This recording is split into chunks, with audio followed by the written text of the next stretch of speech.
It all set everything up so well, though. It is just, as I always say, chef's kiss. Oh, love her. Behind is Yeah, and only the best. Like if people are gonna come, they gotta experience a good. exactly, Years of curating. Okay. exactly. And were you gonna smoke? You don't have to smoke. I'll probably get it out here twice. But wait. Olivia, can you, Safa? May I request a favor?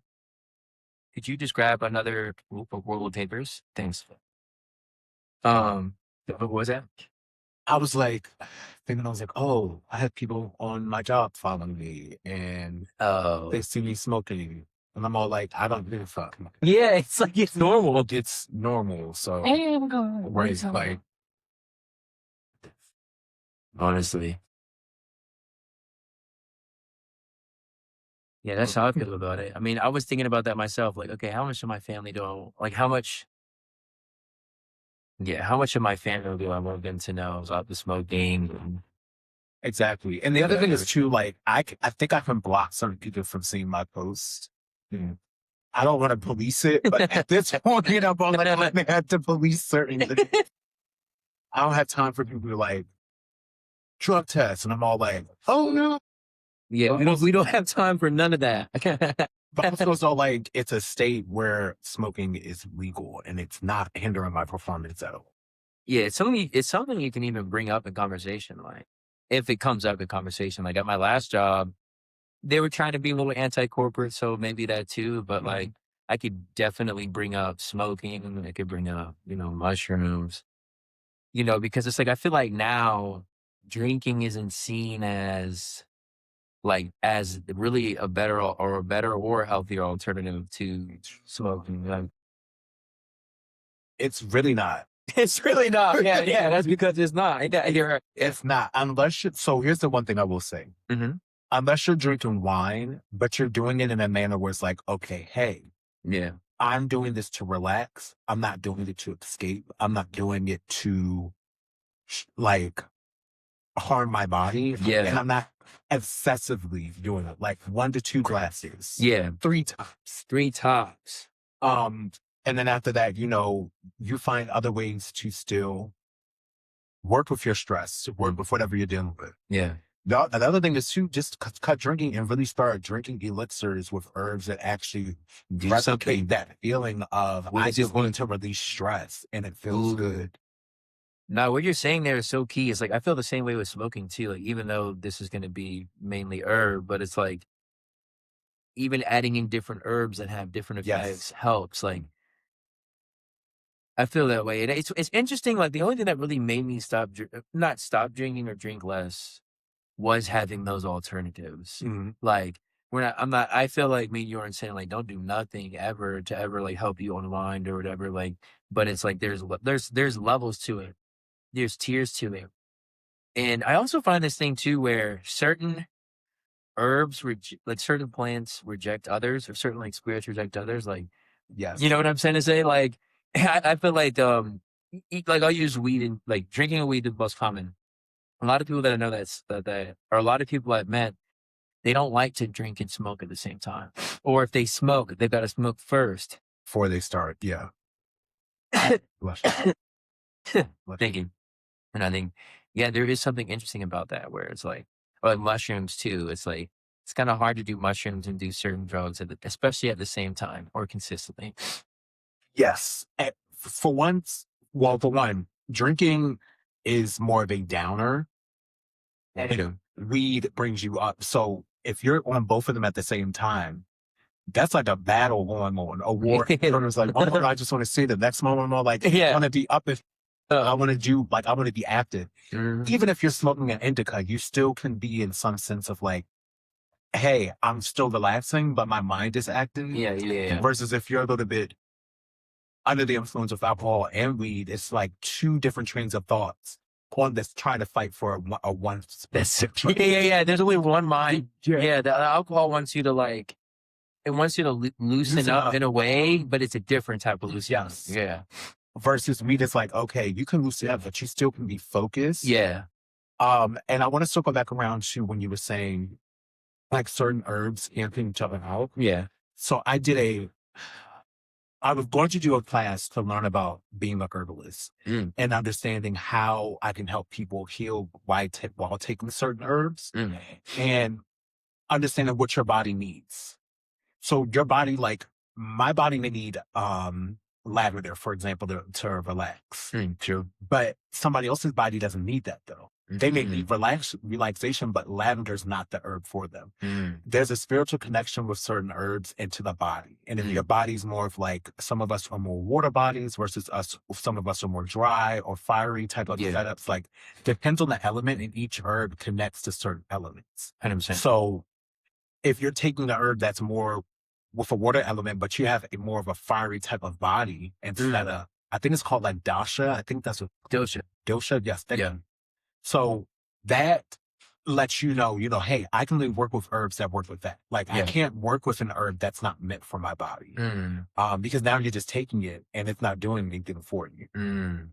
But that kind of, I just want to circle back around to it. Like that's important when it comes to what you're putting into your. It's so interesting that you bring that up, bro, because it's like so that's from Ayurveda, and Mhm. for those that don't know, many might not know, but it's sort of like the Indian Eastern kind of tradition when it comes to Yes. medicine, and the way that they look at the body is to say, okay, the whole universe, including the body, is made up of 5 elements, not like hydrogen, helium elements, but like fire, water, air, space, earth.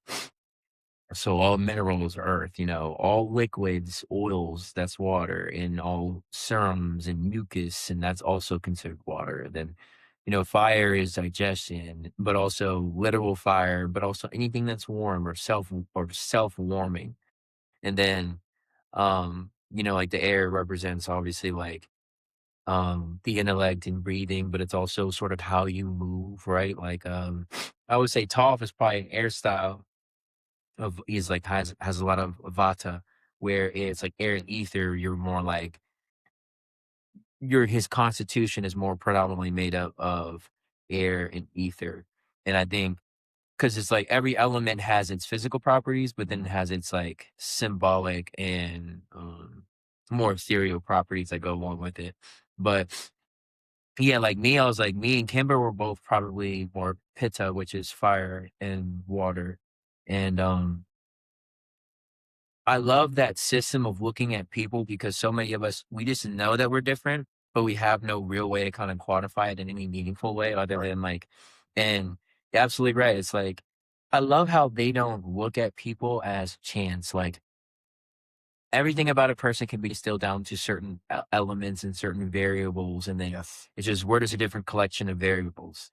And then those variables need different, you need different equations, and you need different sort of things to treat them. And it's predictable and understandable as soon as you understand, okay, this person is more pitta, this is more kapha, I think is the other word, and this one's more vata. And you can tell, okay, how do we treat them accordingly?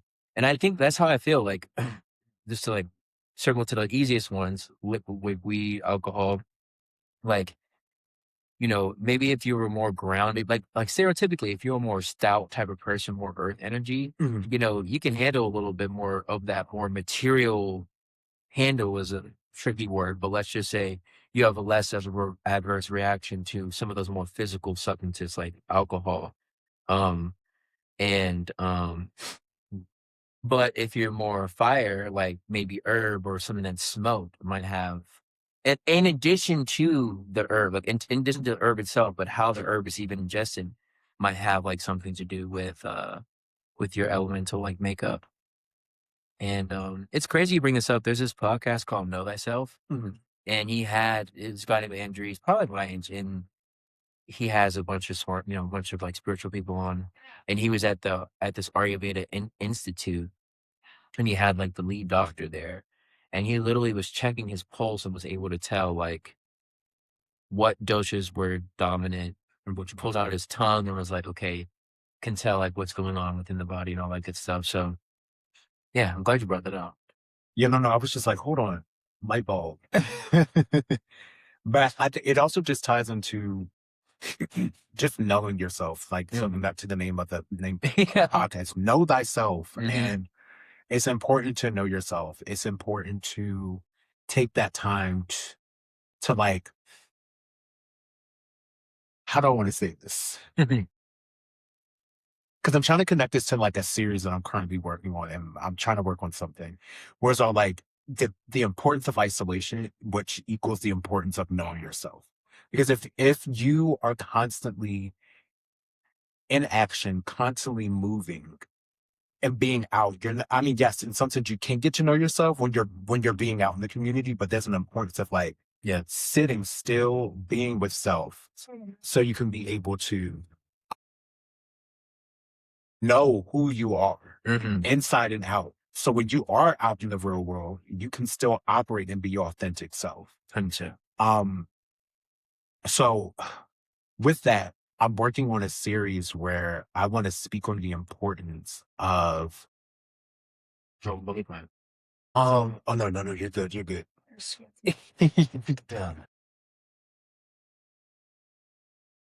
that tea, baby? Huh? I'm gonna want some more in a second. Okay, Oh, please. no, I'm trying to get out of the way. Okay. Okay. Sounds good. Mhm.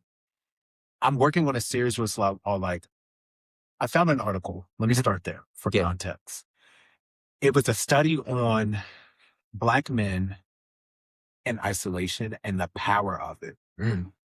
And I think throughout history, Black men have been pushed, or just men of color have been pushed in this space of like, you have to be out there. You have to be performative.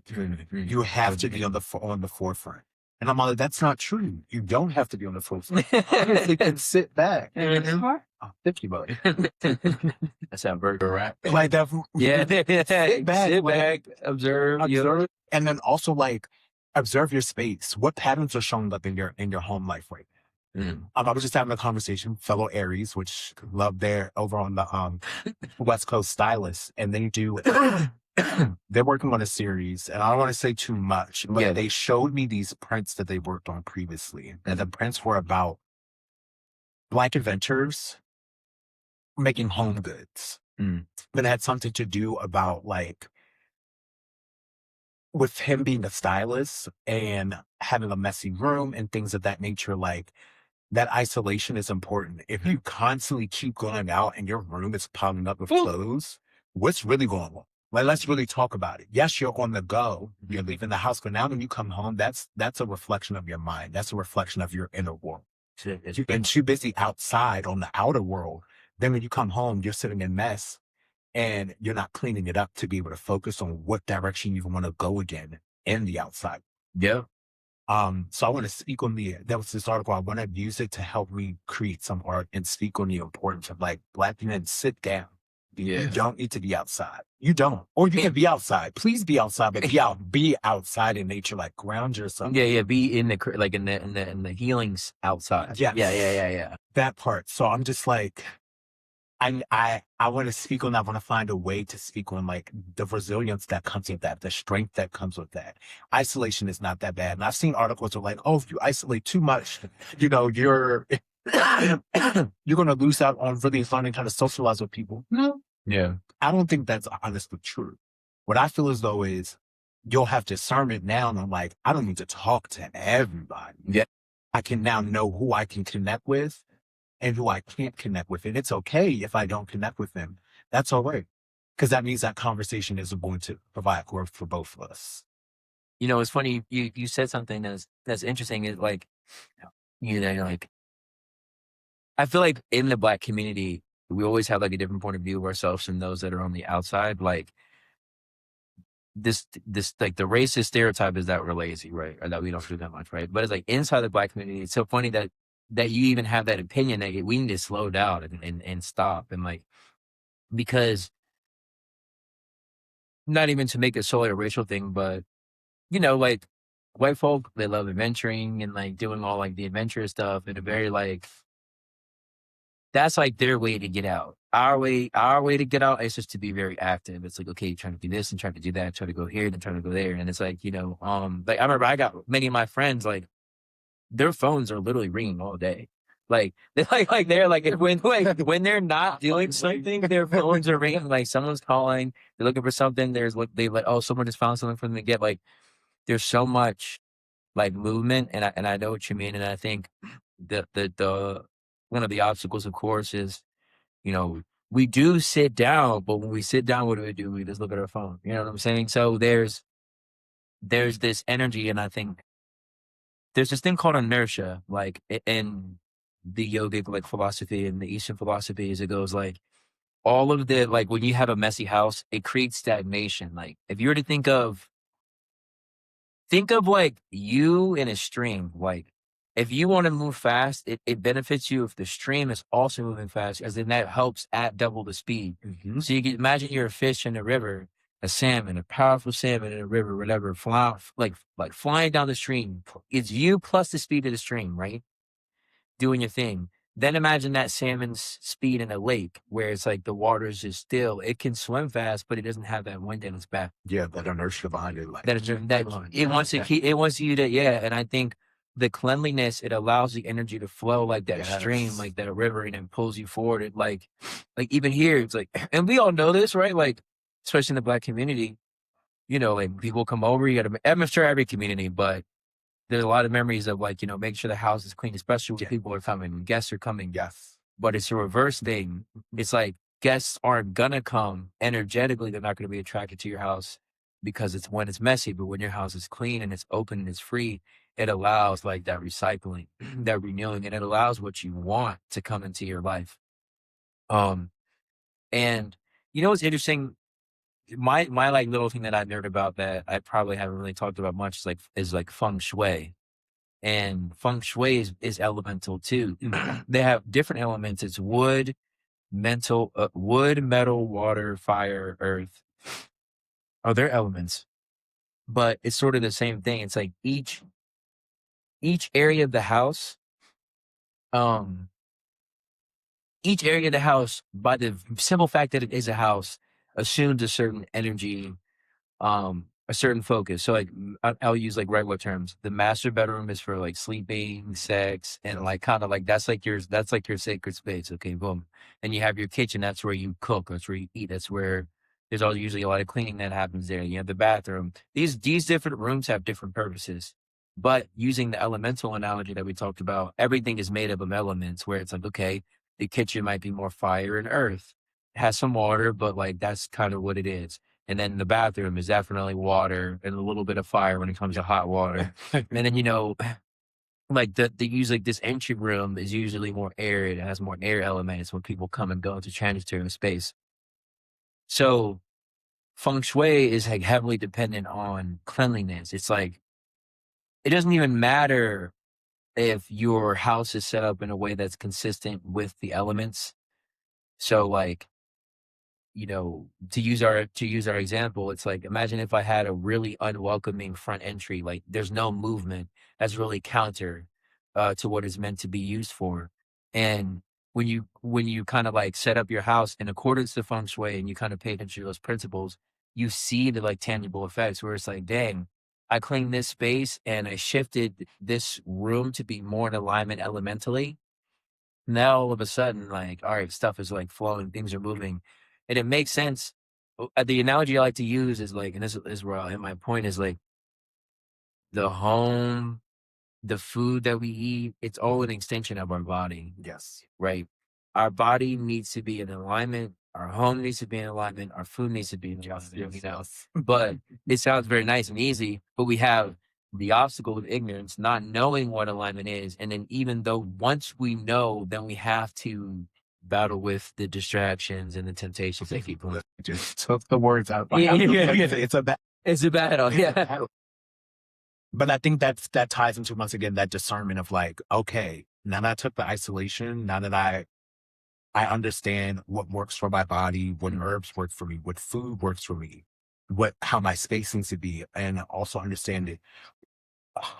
Elements is like the denominator here of like understanding elements, then understanding how it ties into everything too. It's like you can you could go out here and fight these battles. Actually, forget the battles, go win the war. Yeah. Like continue to push through it, and yet you may look different out here to everybody else. Like you're going to. Yep. And 100%. that's the beauty of it. Um, and it's a great responsibility because then if you do run into somebody, you may get into a conversation with them and it may be helpful. It may pass on that piece of knowledge that they need within that one. Yeah. And it starts another ripple effect. But speaking on feng shui, it's funny. I've always wanted to get into feng shui. So I'm taking this as a confirmation of Oh my God. get into it. It's really needed. I know the space that I'm in right now. I'm just like, Yeah. it's too small. And I'm grateful, very grateful for it. But it's time for a new space so I can really get the energy to flow in my space the way that I want to. I got the plants. Yeah, it's fine. But the energy just goes on the L. Yeah. And it can only go up. And there's no extra space for it to flow, which is okay. But yeah, I think in general, and it doesn't even have to be about, we can remove the whole color aspect. If we learn the importance of isolation and we learn the importance of really learning to align, that definitely can, we don't want to join this 12. Yeah. All right. See you, buddy. You don't want to add your wisdom. Come on, buddy. Lay down right here. Actually, I do. Come here. Lay down right here. Lay down right here. Come here. Up here. Up. I don't know what. You a little nervous? Yeah. Seems It's nervous. okay. That's all right, buddy. Continue. I just think I think as a collective, slowly but surely, one by one, the people that understand it start practicing it and start showing it. People are going to, that vibe is going to start rubbing off on people. Are going to start picking up on it. It's okay to disappear for a while as long as you're doing good. No, I like that. It's funny because it reminds me of fasting. Like fasting is another form of isolation too, and I like what you're saying because we're like always taught to consume, and it's almost like, in a way, you're like just consuming outside life. Like what we're saying is this isolation, like consume inside life, like spend time, with your stuff, like looking around, seeing what you got, like, and kind of sitting with yourself in a productive way. I like that. I mean, cleaning is such a really good example because cleaning is like, it can be meditative. It's a very like good test where you go like, what are the thoughts that pop into your head when you start to cleaning? Like, are you frustrated? Are you like, what are you doing? And another thing that I think is key too is, I think feng shui and all this stuff, it elevates cleaning as like a very important activity. Like it takes it from, just like, all right, something you have to do, like just like hypothetically something you have to do and should do when like your mom might come or whatever, to like, no, like my financial success is dependent on this. Like I've been times where I haven't had a lot of money.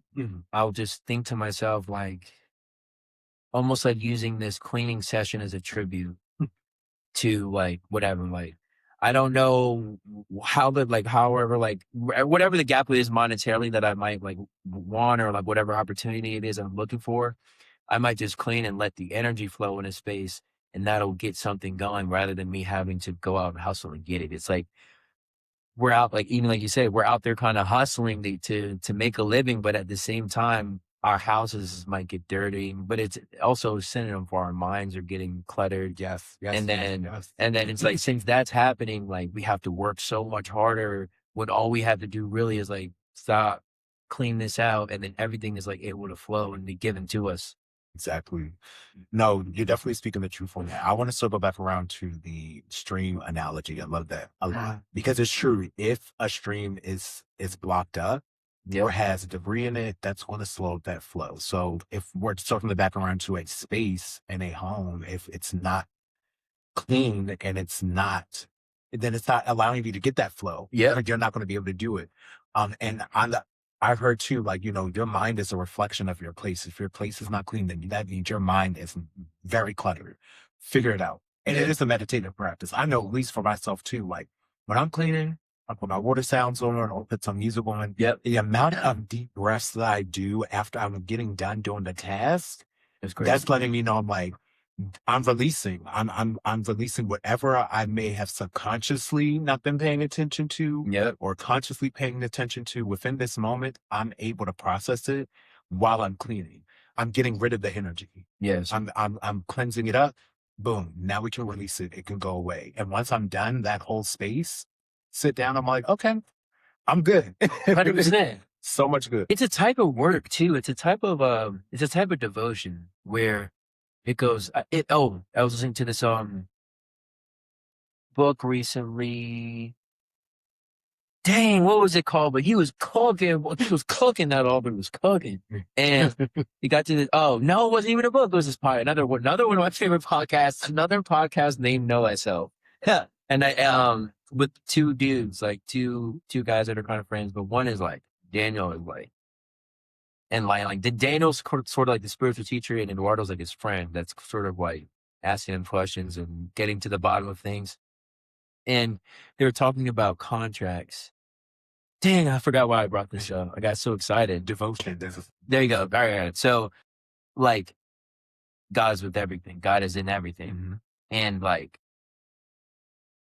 even they say this, like, cleanliness is close to godliness. Obviously, in Islam, I mean, it's all about, like, you can't pray if you're not clean. Like, it's so close. But the devotional aspect is like, okay, this is let's say this is quote unquote it's not mine, but this is my ashtray. Mm-hmm.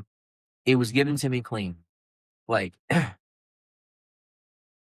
using yogi as a word, but just trying to be a good person as a yogi, my responsibility in a devotional aspect is to like treat this as if God's in this. Yes. And keep it clean when I can, and like treat it with respect, even to the point where it's like when I move it around, I place it softly, like I touch it softly. And like I value how smooth it is. And when I'm looking at it, like I'm intentionally enjoying it. You know what I'm saying? Like I'm like, that's my guitar. I see that guitar every time I walk in the house. But every time I look at it, I should enjoy looking at it. You know what I'm saying? Like, and so cleanliness, keeping it clean is part of the what he was saying is like our contract. It's like when we look at and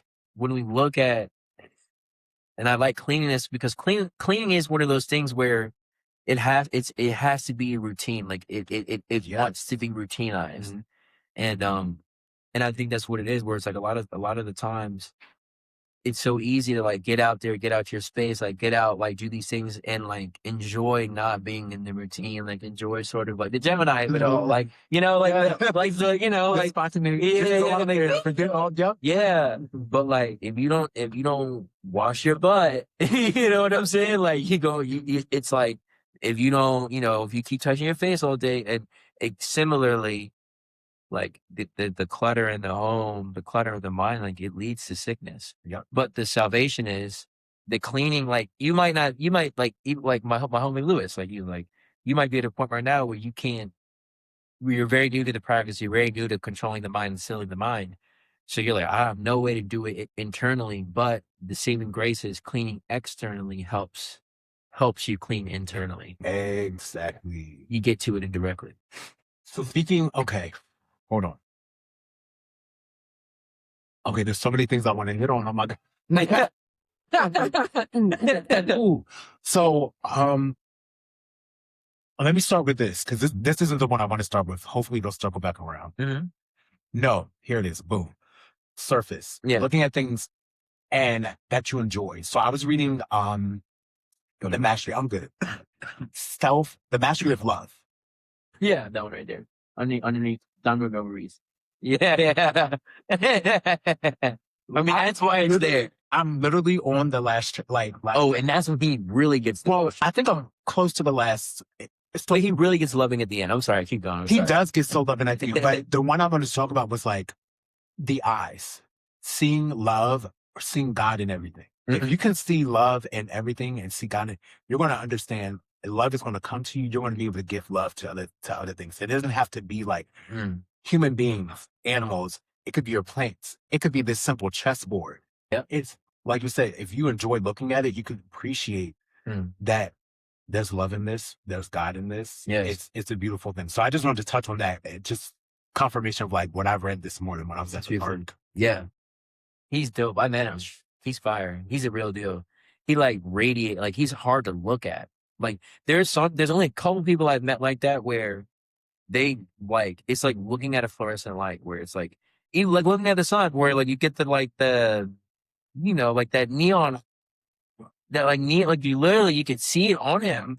I remember he gave a 10-minute talk and I couldn't I was like I had to keep blinking. It was like that and that's why I say like like my background is in civil engineering, like I come from the most practical of the practical, like what I'm trying to say, like and there are all these things that are more subtle. And that's why I like engineering because engineering helped me realize there's so many things that are subtle. There's so many things that are even counterintuitive that are true. And if you ignore them, then like it's to your own peril, quite frankly, because it's like the equations are the equations. Because like, and that's how I look at it, where it's like keep things clean, energy flows. Like it's not like it's a testable equation. Like look at your life, all right?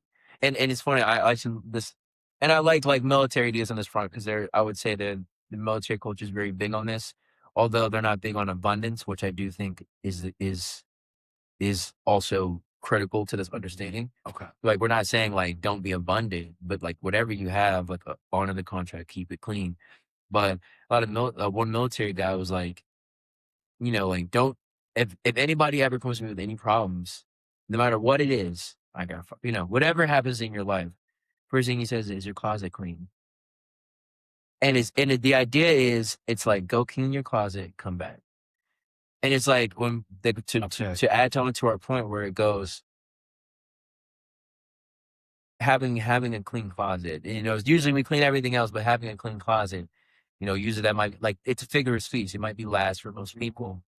And it just means like, come on, buddy, you can do it. Yeah, that's okay. Come on. He was like, He wasn't ready. he was like, no, it's too much pressure, too much pressure on me. Welcome.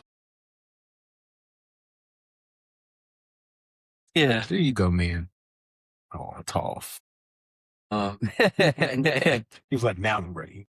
But I realized that in my own life where it's like, I'm going through some difficulty. I'm feeling a blockage on my path. Like I can't see clearly. Maybe there's tension in relationships and I'm over here grasping for the answer or I'm blaming or I'm doing this or I'm doing that. And it's like, hey, is the junk drawer like, that thing that you've been saying you need to clean, did you clean it yet? Because sometimes even in that cleaning process, like you said, you're releasing. I'm releasing. And then I literally, this has happened to me probably 40 times. And I've had many people be able to back this up where it's like, for me at my old house, it was the garage. If the garage got really cluttered because I like to kick it in the garage. That's where I played spade. That's where we smoked. That's where we hung out. And we could tie the dogs up out there and be on the driveway. I could have a cookout. Like the garage was my social spot at the old house. And literally, if I'm having, and it was the relationship corner in feng shui wise, that's where relationship and love was. So me and Safu might be having some beef, or like Kimber might have like got out and scared some lady in the neighborhood, and now I'm like feeling weird about my relationship with the neighborhood, and like, maybe me and my mom have some tension. I clean the garage, and it's something only I can really clean. It's like heavy stuff in there, and it's like I just move it out the way. Like it's very tied to just Quentin, and I clean that. Literally, as soon as I put the broom down, I get a call. Hey, like, what are you doing? I'm in your area. Like, let's pull up. Then, then literally an hour later, 5 or 6 or 7 or 8 of our neighbors are there. 2 other dogs are there, and like all of a sudden it's like this whole fiesta, and like the blockage is gone. Whatever the issue is, whatever the beef is, or whatever it is, it's like it's gone. It's resolved, and like it really is beautiful how that's like a little cheat code. Is like just get your space in alignment.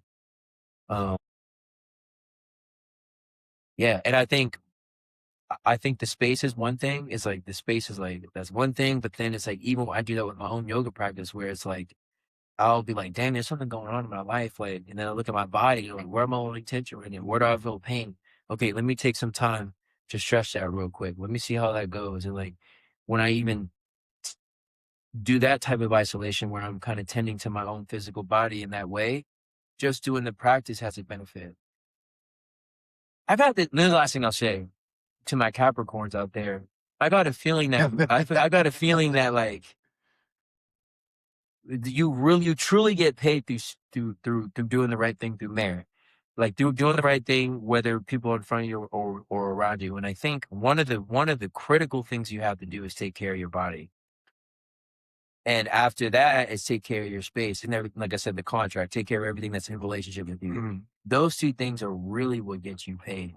And I think it doesn't matter if you're working for anybody directly. If you do those, if you're working with somebody, you can work with somebody and get paid $1 million. But if you don't take care of any other things, you don't have your house clean, you're not going to have real wealth. Exactly. Because wealth isn't just monetary. It's spiritual. It's, yes, physical things, but it's also an emotional abundance too. It's a mental abundance of like grabbing at knowledge to gain that wisdom. But I want to circle around to Capricorns. Yeah. My father's a Capricorn. Yeah. And there was a point where I noticed that he was actually taking care of his body. And I was like, okay, cool.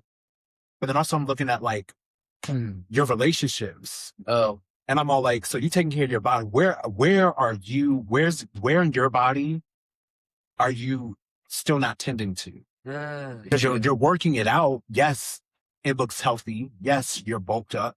But also so like your love relationships are trash.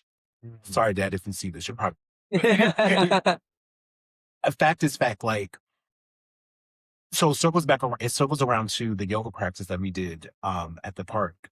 That's why I asked for that heart space to open up, because I feel as though, yes, he was working out his arms, his chest. Yeah. You know, it's like making sure. Bench press is the king lift. You know what I mean? Yeah. Listen, I even came to him. I was like, hey, could you give me some advice? Like, tell me what I need to do. I'm tired of being scrawny. It's like, I don't want to be bulky. I just want to be toned up. Yeah, I feel you. But I also noticed with him, it's just like there are other areas in your life. Yes, you're working your body out, but there's other areas where you're not paying attention to what's honestly going on. And I think that heart space was a 100%. So that's why I was all like, Capricorns, I get it. Pay attention to the body. I think for him, like putting in like the workout, that's cool. But are you stretching? Are you doing yoga? Are you actually sitting with your body to even see what's honestly going on? Because it's going to tell you, or it's going to be a reflection of what's going on in your relationships, your family dynamics, your friendships, your business. For example, I know with me, in my 9-to-5 job, if I am stressed out, yeah, I can sit here and hustle in this job. But now I'm stressed out because I'm sitting here hustling. Doing what I got to do. And I'm all like, well, dang, after I leave, I'm still stressed. And I got to go back in here and still handle that stress of that job. So you know what? Let me handle the stress that's going on in my personal life, clean that up. Yeah. Then I can come to my job now and clean up whatever stress is going on here, get that organized so that can run smoothly. So to circle back on like to you saying it's little areas that we need to organize, rather it's a physical space, whether it's internally. That cleanliness and organization is important because it's going to allow you to bring that flow to whichever elements or aspects of life that you need help in or that you're currently trying to work in. It'll start coming towards you. Could you be like just for like the audience too? That's cool. And then it interrupt you? Yeah. Okay, cool. So it's like, just to define the elements a little bit deeper, it's like, if you've ever seen Avatar: The Last Airbender, they did a very good job of expressing the elements. So I'll use the characters for those of you that know them as a reference, but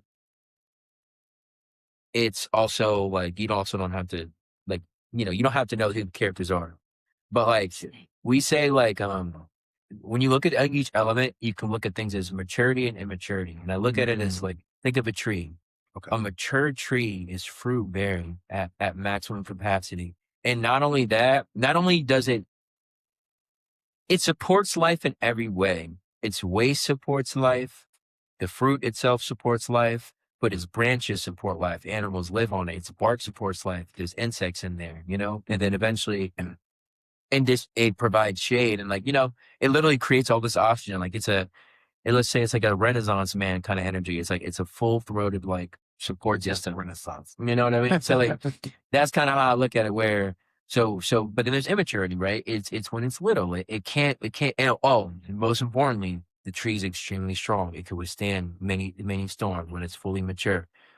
And so that analogy is true for the elements, where there's the water element, which is generally associated with like emotions and sort of the intuition and sort of like the hidden things that Yes.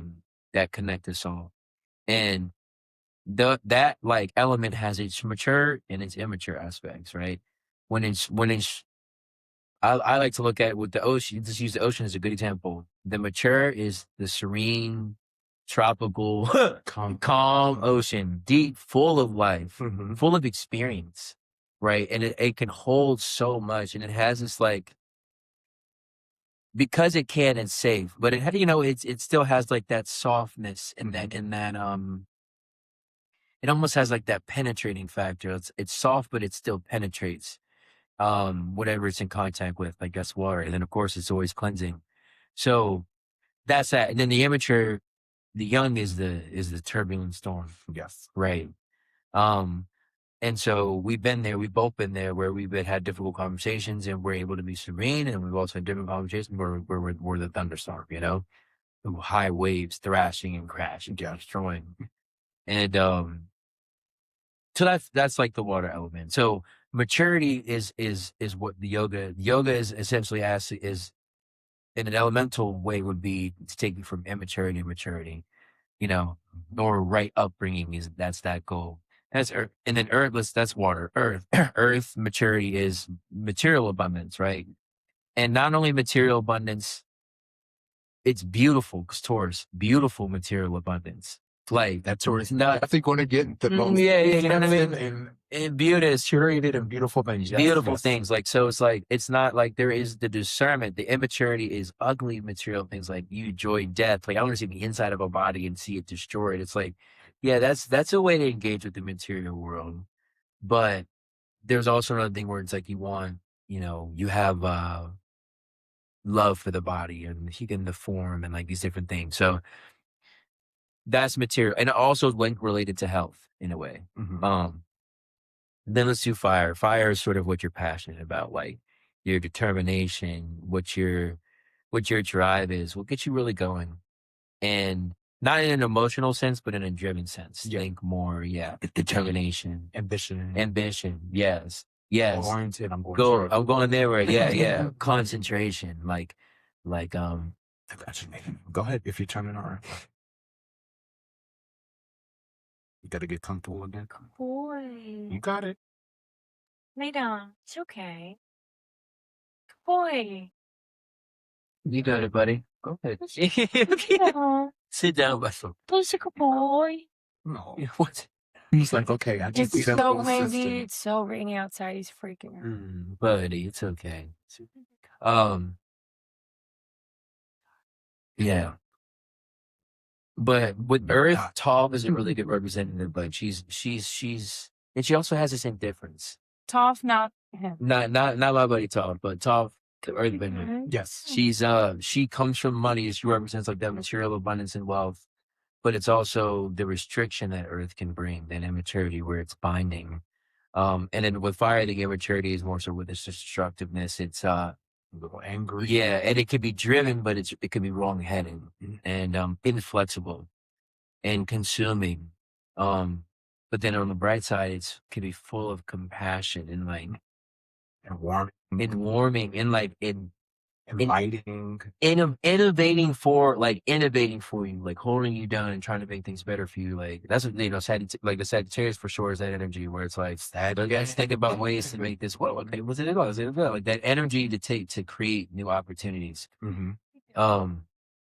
And like the immature was Azula in this particular example, because she was so powerful, but she was wrong pointed. Exactly. And when she would lose, Yeah. her ish like Yeah.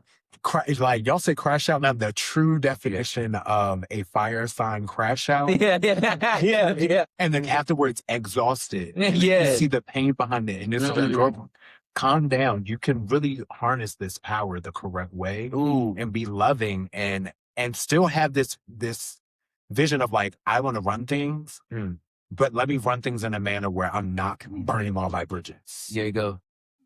100%. And then you come to air. I would say real quick that the mature version of the fire is like a Zuko matured into. And Zuko's main arc was like,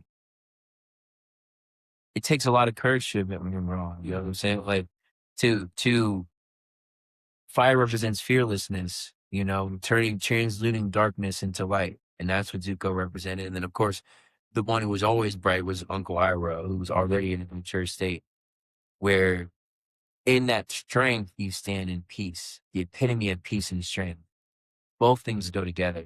And it's not, you're not using your strength to create chaos and war. You're using your strength to create peace and generate peace and be peaceful and speak for peace and breathe peace like into everyone around you and to meet each moment with peace. And like that's what he did. Like he brought, like, no matter what Zuko did and all these different people did all these transgressions, he still, like, he had the discipline and the one pointed focusedness to just return to peace. Like, that happened, okay.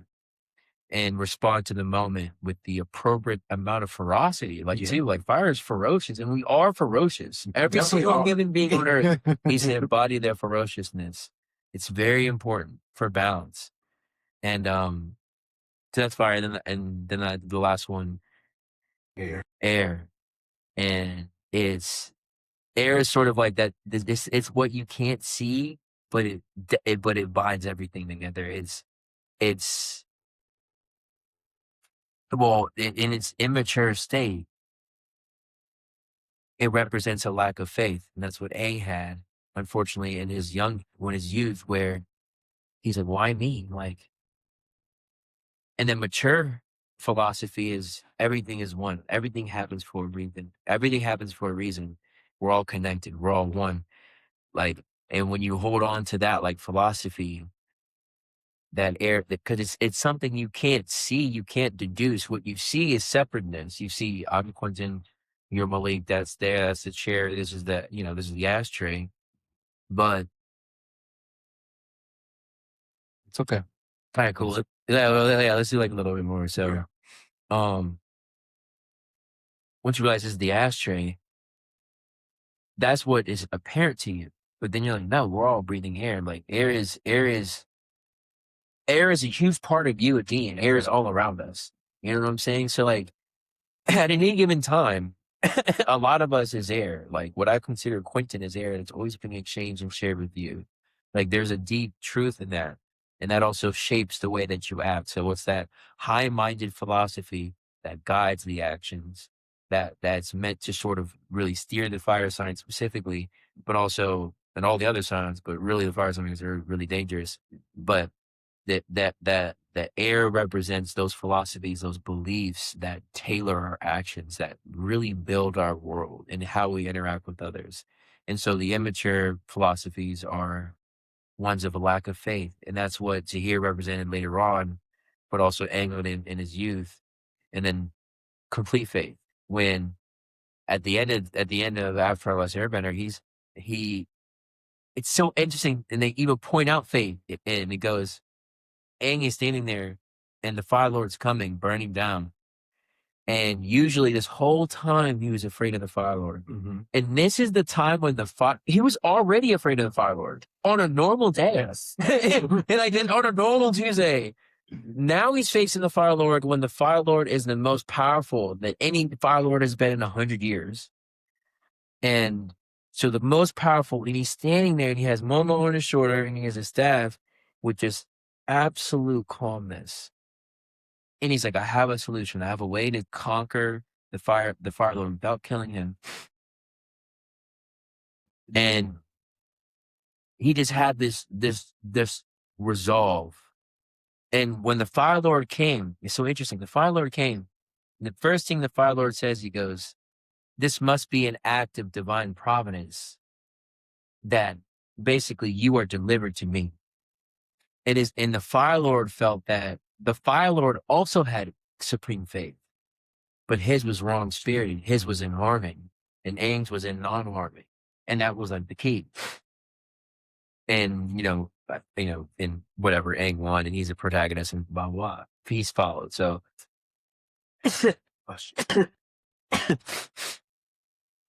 anyways, understanding these elements, understanding where they arise in you is fundamental to seeing where your maturity level is, understanding what it is that you're trying to grow into, and then believing in the steps. Like, okay, taking care of my body, doing these things will allow your maturity to occur naturally, and you will be able to meet each moment that you're in with like your fullest self. Yeah. This makes me want to now talk about the air element. Yeah. Because we are in a Gemini full moon now. Yeah. I'm actually glad that this is happening, because that's one of the themes for Gemini full moon. It's like having conversations. Rather it's challenging conversations, rather it's conversations where it's spreading knowledge, you're learning from each other. Geminis are one of the most social air signs out of all. I mean, all air signs are social, but Geminis they're the sisters, they're my sister signs. So I get it. They're like, hey, they're the air signs that aren't going to sit still. They're going to go and do what they need to do, and they want to be connected to people. I mean, Aquariuses are connected to people, but Aquariuses also have their own. So like, I need to be in isolation. So leave me alone. Geminis are always doing something. They're always, wherever the wind blows, they're picking up a new current. They're like a hot air balloon. Yeah. They rise up, land down, enjoy the space, rise back up, go to another space. But it's not about, it's about moving, but it's not necessarily, it's like enjoying. It's just enjoying letting the wind carry you versus, I got to create this. The wind's going to blow no matter what. Catch that current and see where it takes you. I'm just really excited. So my question that I want to ask is, with this new moon energy in Gemini, where in your mind, body, or soul do you feel like it's connecting or trying to bring some awareness to? I think the podcasting and getting the word out about what I do. And I think the main thing is like, how can you serve others? It's like, I'm always just like internally in the life that I live. It's like, the question is, how do you serve in this season most efficiently? How do you use communication to serve others? And it's like, how do you bring the most benefit to others? And like, so I'm a Taurus rising. So my nature is shy, kind of like, and I'd rather be approached than approached generally. And, unless, unless I'm really passionate about something. But yeah, it's like, there's a lot of people that I create a lot of walls around, and I have the best wife in the world too. I have a wife. Not the sofa. People that are in my field are usually pretty girls. Like yoga instructors are typically girls that like, you don't really want to reach out to. Like it's the type of person where it's like, you can't just be any dude reaching out to these people, I guess is what you're trying to say. And especially all my life, I'm sort of like always thinking about how I'm perceived and, and also just being realistic about where I am and where I am with lust and where I am with all these other things. So it's like, for me, it's like, I just want to promote the people that I know that are tough instructors. And the reason why I say my wife is so tough is that like, she's so fine, and like she knows she's so fine, and she feels so fine that like she's not bothered by anyone really in what I do. So for me, that was one of my blocks, is I guess from previous experiences, but also just my own personal blocks. But then it's like this week in particular, it's like I just reached out to a couple of yoga instructors that have like several thousand followers, like many, many, many thousand followers. They're good instructors. They're also people that I know that I've always wanted to talk to. And just me personally, like, I feel like I'm drawn to just have people in my life that are like talented, Yes. and like, so I guess what I'm saying is like I always kind of view myself so as like the little low key kind of guy and not very that big on social media. I don't really post that often. And I'm reaching out to people that post all the time. That I feel like I have all these people that are in contact with them all the time. And now once I had that shift mentally, with the new moon, we're just like, no, this podcast session, this podcast, and the One Answer Yoga podcast are a great way to platform people because that's really what you're trying to do. Like, I like my thoughts, but I really like your thoughts. Like, I like the way other people think, and I like what it brings up in me and what it brings up in my world and in your world. And from a very, bringing my cap in, from a very practical point of view, it's like, it makes more sense to have other people, to diversify the people that are on your show and support them and get them out there because it amplifies, it magnifies, And that's what your mission is to serve. It's to, like, Quentin, you made a commitment, like, God and me, our contract is like, I was like, okay, I'm going to try to be the most, like, loving man I can be and, like, see what Quentin is possible to be. So in order to fulfill that contract, like, I've got to tap into what's in front of me. And it's like, okay, reach out to your family, talk to them, like, learn their stories, like, love them, promote your friends. Like, you think they're tough, promote your other instructors, promote your field, promote construction, promote the things that you like want to see in the world. Yeah. Rather than kind of keep it quiet, keep it on the hush hush. Yeah. Yo, What about you? so for me, it's definitely making my voice known more and not being scared to speak up.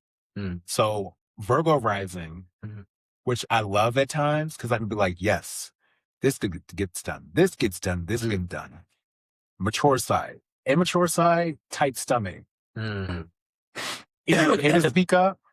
Is it okay to speak this truth? Yeah. Are they going to view me in the way that I need them to view me if I'm speaking this truth? Do they see my intention behind why I'm saying what I'm saying? Am I coming off being judgmental? So those are some of the thoughts that I have when my Virgo-ness acts up.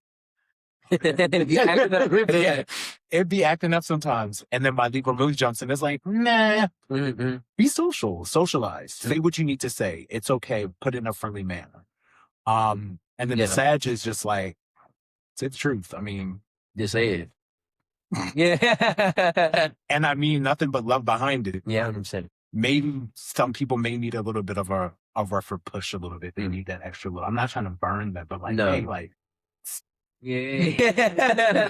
just to be like, it's okay. I didn't mean to, but hey, now you understand. It just depends on gauging now how to communicate and what level of communication an individual needs. So I can meet them at that level so I know how to approach them. Also, I got things that I am passionate about. I have skills, I have talents, and I've sat on them for so long. And it's like, now's the time to do it. Now's the time to explore it. Now's the time to speak about it. Me being a jewelry designer, me being a poet, secretly want to get back into singing, getting into pottery, like glass blowing, like all these things. Even being a healer, like having conversations like this, or maybe getting a group together where I'm asking open-ended questions to help people figure things out. And I think that's what this Gemini moon is definitely teaching of, like, have these conversations, know how to talk, and also know how to sit back and listen. Because that's one thing Geminis know how to do. They know how to run a conversation, and they can also know how to sit back and really actively listen and deeply listen to what somebody's saying, because they know how to be in that teacher-student body at the same time, just like I said. I know when it's time for me. You see me.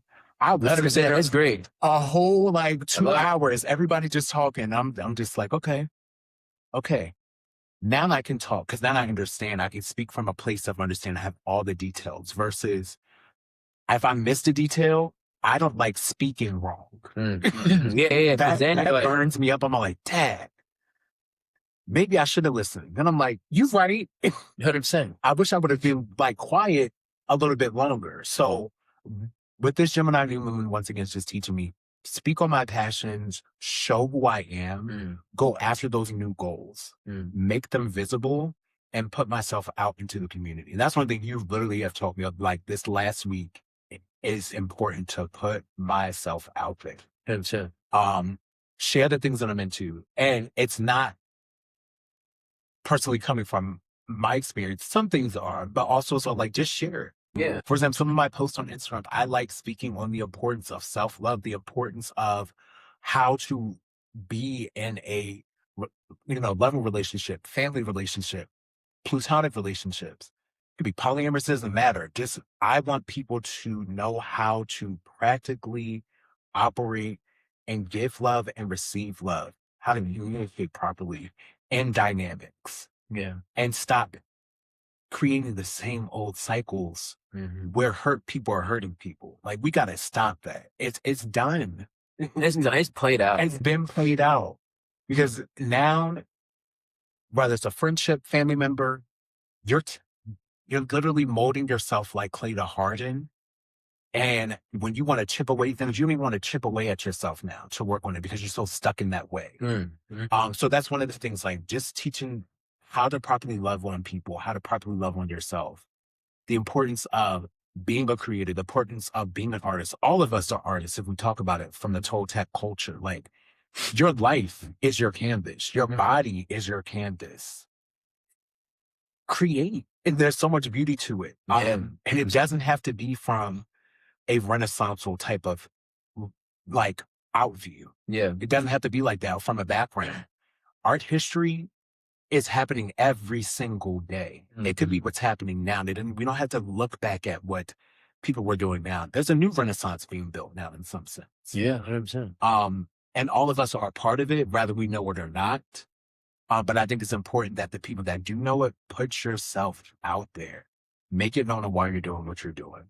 So that's what this moon is teaching me in Gemini. It's like, baby, you got things to do. You got so many ideas. You're sad. Go ahead and latch them down. Yeah. Anchor them down, and don't anchor them down to the point where it's like they're not able to have some flow. They're not able to grasp new ideas, grasp new passion, grasp new direction, but enough where they're not floating off. Yeah. You just have all these ideas floating. Catch this one, this one, this one. Okay, these are the 4 ones you want to work on. Slowly but surely. Still put yourself out there, but work on them. Yeah, 100%. And that Virgo-ness can be like, oh, it has to be perfect. I've literally had to learn to grow out of that. Like,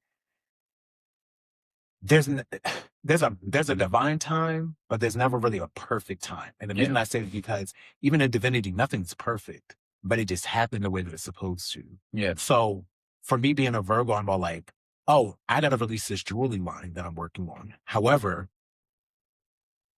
I don't have boxes to put them in. I don't have this. It doesn't matter. Make it. Store it somewhere, then work on that. Like, do the work. Because there are people, as I told you when we were having that conversation, it was on the phone the other day. I was like, there are people out here making products, doing things, and I say this with no disrespect, but the foundation is a shaky foundation, but they're still able to create their product, get the finances to make that foundation a little bit stronger. Then they can start focusing on, oh, well, this is really why I'm doing what I'm doing. Versus, in my perception, I have the foundation. Morally, spiritually, of why I'm doing what I'm doing and the story behind it. I just need to do the work now. Get back into doing that work.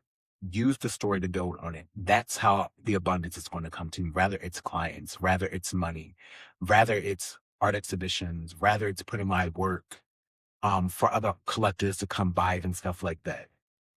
Just get out there and do it. 100%. Oh yeah, that's beautiful. That's beautiful. I think, like, in conclusion, one of the last things that I'll say that made me think of is, we're using the fruit bearing tree. It's like our fruit is this. It's the first fruit that makes human beings special is the way that we can speak and convey information, whether it's productive or or not. And yeah, it's like sharing what's on our mind. Then Leo will come. That'll be like, especially more about like just everything creating, but sharing what's on your mind is like very, very, very important. It's another thing that's very interesting is like,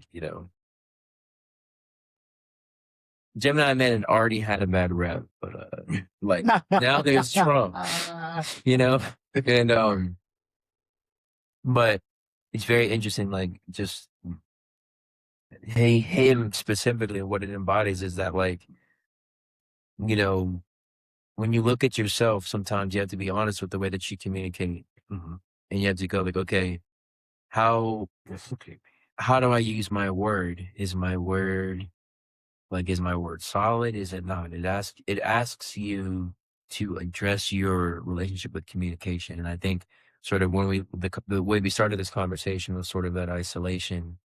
And, you know, really that's really an isolation from communication is really so key to really understand communication. It's like one of the things that I do in my own personal practice is every Friday I practice silence. So unless I absolutely have to talk, unless I'm spoken directly to, I'll speak, but I don't initiate a conversation. And unless it's like the only other time I'll talk is if it's a podcast. But for the most part, I'll be quiet. If I'm going to go out, I'll do things where I can be quiet, like take them for a morning walk or something like that. And it shifts how you think. Like, and you realize like how a lot of us really don't feel isolated. Like we always feel like there's like this constant voice but when you realize when you're always doing something, when you're always like trying to accomplish something, you're always thinking, you're always talking to yourself, you're always like like you never really get a break. Yeah. And so like what I would say to any like just like real practical advice is like just for a period of time, it could be 2 hours, 4 hours, 6 hours, 20 minutes, 8 hours, whatever. In a yoga class is another great example of time to just be silent. But just in general, like practice silence. I think you got crocodile. It's like this silence is a place of recharging. It's a place of like you're downloading and sort of like cleansing out the internal system. And so like that kind of brings it all full throttle. You clean your external space, you keep your body clean. But like the silence is a really good tool. Even external silence, like, maybe not having music, or if you do have music, it's like very slow, quiet, meditative music. It's not thrashing and dominant. And getting out into nature, where there's a lot more silence, or the silent, because the hum, it turns into silence in a way. So that's a really important thing that everyone can do to like help keep the mind clean. Even if you don't have a meditation practice, it's just like trying not to speak, trying to have things quiet really helps like kind of cleanse everything. And that cleansing process is what brings all the benefits. It's like that's what allows the energy to flow. That's what allows like, a lot of the times like what to just to like piggyback on your example, and I'll end it here, is like we're thinking, okay, we're thinking in order for us to get from A to B, we have to swim. But sometimes the current is just going to take us there. And when we let things flow, when we're doing these other things, okay, wait a minute, hold up. As soon as I finish this, now look at this. Oh, someone actually reached out to me. Oh, I just saw this random ad. Okay, boom, someone hit me up. Oh, I just met this person. Boom, boom. Like that's when it gets going. And yeah, we just have to be ready to meet that opportunity. We have to be prepared to do our part. But yeah. I agree with you. Last statement in closing, flow state. That's literally it. I think that sums it up with all of the elements, everything. Once you get to a point where you are so balanced, you're not rushing, everything comes to you.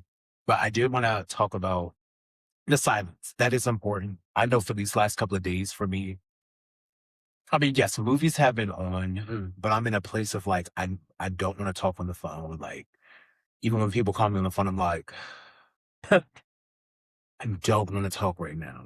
I actually just want to be here and enjoy silence, partial silence. Maybe I just only want to hear my voice. Yep. Yeah. I want to hear what's going on up here, which has been true. So those cards, like a lot of the cards that I pulled today, like once again, it's always a chef's kiss. I need to get this deck anyway because I need you to do it. You see it. My baby, like, she's getting. yeah, but that's how you know, like, it's been used and it's been helpful, and it's a powerful tool. It is. I'm using the traditional tarot cards. I'm more like, I get it, but also like I'm more into shamanism. I'm more into being connected to nature. This connects to me versus the traditional tarot deck. I'm like, okay, I get it. I can look at some symbolism. This feeds me. But getting like, you know, the cosmic egg again, and then the black egg, the turtle, the spider, tarantula again. Like, yeah, spider and tarantula. Like, I'm happy with spider. I'm definitely. You already know we got some things that work. I love spider. We're doing what we're doing, but also the importance of rest. And speaking on that crocodile, I know I'm burnt out, and I think I kind of brought that up to you when we were doing yoga. Like school, I love learning, but what I think what it is I'm trying to create this. I'm being the one swimming. So we jump into that analogy. If I connect it to school, I'm being full-time. I'm pushing myself like I'm swimming. We got this. Actually, why don't you just switch to part-time? Yeah. Go with that flow. It's so much easier because now you can just coast or wade in the water. Yeah. Bob, and allow all these other opportunities now to come through because I'm not so bogged down. Yeah. Or focusing on, I got to get to this destination and I'm missing out on all these other opportunities that the current could bring to me. But I'm not going against, I'm going against the current. Like, I'm pushing against it, which may cause me to create a current to push those opportunities away. Yeah. I don't want that to happen. So a lot of the cards are always speaking to me and letting you know, like, I'm in this place of always transitioning, always changing. But it's at a place with like the changes that I'm making now while I'm sitting still is allowing new opportunities to now flow in. Yeah. And I'm still going to get to my point B. I'm still going to get there. 100%. I don't have to rush. There's no need to rush. What are you rushing for? 100%. You'll get there. I'll get there regardless. Being taken there, man. Yeah, like there's so many things. Like I have workshops I want to do. I'm not able to focus on doing those workshops if I'm being a full-time student and working a full 9 to 5. 100%. I'm swimming in so many lanes. Honestly, we gotta condense this, and that's where the Capricorn stellium in me comes alive. I'm like, oh, and the Virgo. Yeah, the Sag is here for all of it. That is like do it all. Yeah, but the Earthness in me is like, all right, yes, you can do it all, but at what cost? Your flame is like this. It's going to start dwindling. And we still have other things to do. So, yeah, we still have more work. Yeah, we still have more work to do. So let's be practical about it. Let's be disciplined. You can still have fun, structured fun. Yeah. We can find a way to structure fun and Go to South and be passionate and still do the things you have to do. So thank you for that flow analogy. Like that was it. Just from point A to point B, swimming. We're not Dory. We don't need to. Yeah. We're like the turtles. We're the turtles. And I got the turtle cards. Hey, you did. Let that flow happen. And also that jumps into that storytelling aspect of like, I know I've been through so many life experiences. Yeah, that's interesting. The storytelling. I forgot about that. And we're literally doing storytelling right now, which is also a theme for this Gemini for Gemini, yeah. So it's like, how do I take all of these experiences and storytelling? You do it in a podcast. You do it when you're out. Like, I got to get back into the museums. You never know who I'm going to meet there. Like, get into the spaces that will allow you to have those conversations versus being in spaces where you're not going to be able to have those conversations. Yeah. Go with the current that's going to bring you the opportunities to do it. Don't go with a current that you know is not going to take you in the direction that you want to go. That's also another thing that I'm learning with. Because once again, Gemini's and Sag, we're so spontaneous. Oh, it's okay over here. But this ain't the direction. You really want to go over here, but you're on this side list. That it's not going to be that beneficial. Yeah. The treasure chest, what's in there is nothing really, Go back to the main quest. Enjoy that. Yeah. Get back on the trail. Mhm. So, and closing for me, great way to enter in this new moon energy. We have 3 more days of it. The shadow period, though, was still good. Well, not the shadow period. I guess. Yeah, the shadow. Before that. Before. And then after, but before it, I was already feeling like, yeah, we getting quiet. Yeah. It's getting real quiet over here. It's getting to a point where it's like, all right, I don't need a lot of external information. I don't need a lot of external distractions. I need to be in the house. I need to just see my energy. I need to pick up a book. I need to journal. Let's get these things together. And now that we're in it, talking about it, I still can continue doing those practices and enjoy everything that's coming towards. 100%. Toss, any last words? I'm nervous. Yes. It's crazy because it's windy outside. And it's like it's usually it's never cloudy here. It's full of clouds, and he's like he's so great. So thank you, Malik. I'll put your information, in the description. And yeah, it was really dope talking to you. As always, we have good conversations. Yeah, absolutely. All right, man. Peace. All right, I'll just end it here. We did good. More than 50 minutes, which I love. Mm-hmm.